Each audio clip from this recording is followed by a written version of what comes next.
Hello, my name is John Desdunes, and I'm a USTA national coach. Growing up, my biggest tennis influences starts with my immediate family. I started playing because my big brother and my older cousins were playing the game, and they dragged me along, and then I continued to play. And I still have great memories, fond memories of going to the ATA and watching Benny Sims dominate the men's level.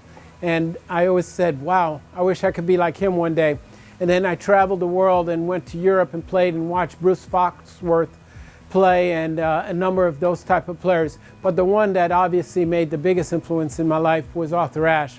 Arthur, obviously on and off the court, probably influenced me the most. In my childhood, I met him personally, and he gave me a scholarship when I was only 10 years old to go train with Harry Hopman in Port Washington.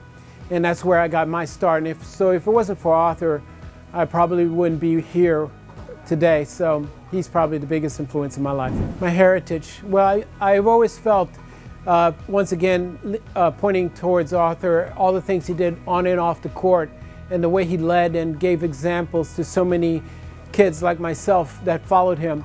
I feel a great responsibility to do the same and walk in his footstep and honor what he did and hopefully carry on his legacy to the next generation.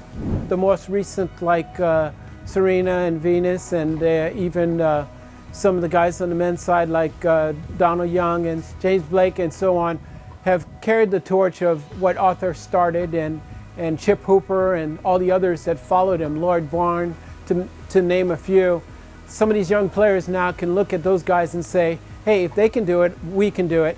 And I think there's a bright future for the African American players that are coming up, you know, like Michael Moe and TFO, and some on the men's side, and of course on the women's side you have Sloane Stephens and Madison Keys and even Vicky Duvall, Haitian American like myself, doing some great things.